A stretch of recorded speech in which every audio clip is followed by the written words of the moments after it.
کریمہ سعدی کا 11واں سبق عدل کی تعریف کے بارے میں ہے۔ جو عزت را ای کام داد، جب اللہ تبارک و تعالیٰ نے تجھے یہ تمام کام دیا ہے، چرا بر نیاری سر انجام داد، تو کیوں انصاف پورا نہیں کرتا؟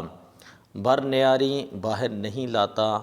آوردن مصدر ہے، آرد مضارع ہے، آری امر بنتا ہے، امر کا نیاری نہیں کا صیغہ بن جائے گا۔ کیوں تو باہر نہیں لگتا سر انجام داد انصاف کو، کہ انصاف کے تقاضے تو کیوں پورے نہیں کرتا؟ چوں عدل است پیرایہ خسروی، جب انصاف بادشاہی کا زیور ہے، چرا عدل را دل نہ داری کبھی، تو انصاف کے لیے تو دل کیوں مضبوط نہیں کرتا؟ چرا عدل را، کیوں عدل کے لیے دل نہ داری، دل نہیں رکھتا کبھی مضبوط؟ ترا مملکت پائیداری کنند، تیری حکومت مضبوطی اختیار کرے گی اگر معدلت دستیاری کنند، اگر عدل تیری مدد کرے، اگر تو انصاف سے کام لے تو تیری حکومت جو ہے وہ مضبوط ہوگی اور پہلے سے زیادہ پائیدار ہوگی۔ چوں نوشیروان عدل کرد اختیار، جب نوشیروان نے عدل اختیار کیا، کنوں نام نیک است ازو یادگار، تو آج تک، کنوں اکنوں سے ہے، تو آج تک نام نیک است، اس کا اچھا نام ازو یادگار، یادگار ہے۔ ز تاثیر عدل است آرام ملک، کہ عدل کی تاثیر سے ملک کا آرام ہے، عدل کی تاثیر سے ملک کا آرام ہے۔ از عدل حاصل شود کام ملک، کیونکہ انصاف سے حکومت کا مقصد حاصل ہوتا ہے، کہ از عدل، عدل کے ذریعے حاصل شود، حاصل ہوتا ہے کام ملک، ملک کا کام۔ جہاں را با انصاف آباد دار، جہان کو انصاف سے آباد رکھ تم، دل اہل انصاف را شاد دار، انصاف والوں کا دل تو خوش رکھ، دل اہل انصاف، انصاف والوں کا دل شاد دار، تو خوش رکھنے والا ہوں۔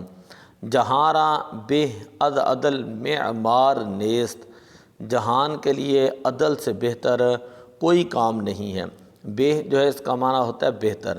جہان والوں کے لیے عدل سے بڑھ کر بہترین کوئی کام نہیں ہے، کہ بالا تر از معدلت کار نیست، کہ انصاف سے بڑھ کر کوئی کام نہیں ہے۔ ترا ازیں بہ آخر چہ حاصل بود، تجھے آخر کار تجھے اس سے بہتر کیا چیز حاصل ہوگی؟ ترا ازیں، تیرے لیے اس سے بہتر، آخر کار چہ حاصل بود، کون سی چیز جو ہے وہ حاصل ہوگی؟ کہ نامت شہنشاہ عادل بود، کہ تیرا نام شہنشاہ عادل جو ہے وہ لکھا جائے۔ اگر خواہی از نیک بختی نشان، اگر تو چاہتا ہے کہ نیک بختی کا نشان رہے، در ظلم بندی بر اہل جہاں، تو ظلم کا دروازہ جہان والوں پر بند کر، رعایت دریغ از رعیت مدار، حفاظت رعایا سے دور نہ رکھ، اور مراد دل داد خواہاں برآر، انصاف چاہنے والوں کی مراد کو پورا کر، انصاف چاہنے والوں کی مراد کو پورا کر۔ تو یہ ہے کریمہ سعدی اور شیخ سعدی علیہ الرحمہ، ان کا یہ لٹریچر جو ہے وہ ہم آج کل پڑھ رہے ہیں۔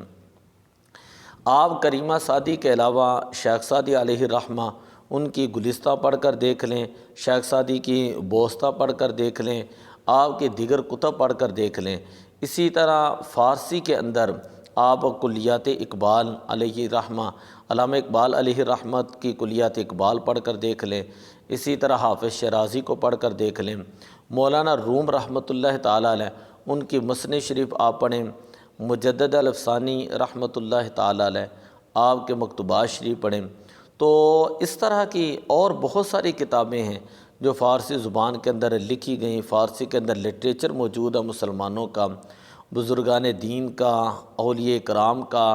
اور لال شہباد قلندر رحمۃ اللہ تعالیٰ علیہ ان کا لٹریچر آپ پڑھیں تو پتہ چلے گا کہ ان بزرگان دین نے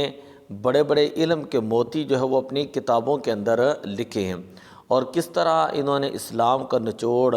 کہ ایک تصوف جسے ہم کہتے ہیں، اس تصوف کو جو ہے انہوں نے زبان فارسی کے اندر جو ہے وہ بڑے خوبصورت الفاظ کے اندر ترتیب دیا ہے۔ تو ہماری نوجوان نسل کو یہ چاہیے کہ کوشش کریں کہ جہاں پر بہت ساری زبانیں وہ سیکھتے ہیں، زبان فارسی کو بھی وہ سیکھیں، تاکہ سیکھنے کے بعد یہ جو بزرگان دین ہیں ان کا لٹریچر پڑھ سکیں، ان کی کتابیں جو ہیں وہ پڑھ سکیں، اور ان کو پتہ چلے کہ 750 سال تک تقریباً برصغیر پاک و ہند کے اندر جو قومی زبان تھی وہ فارسی کی زبان تھی۔ پھر جیسے ہی انگریز مسلط ہوا، اس نے یہاں سے ہر چیز جو ہے اس کو ختم کر دیا، علم کو ختم کیا گیا، بڑے مدارس جو ہیں ان کو ختم کیا گیا۔ تو دعا ہے کہ اللہ تبارک و تعالی ہمیں اپنے اسلاف کے ساتھ جڑے رہنے کی توفیق عطا فرمائے، اور جو ہم پڑھتے ہیں اللہ تبارک و تعالی اس کے اوپر عمل کرنے کی توفیق عطا فرمائے۔ الصلاۃ والسلام علیک یا رسول اللہ وعلی آلک واصحابک یا حبیب اللہ۔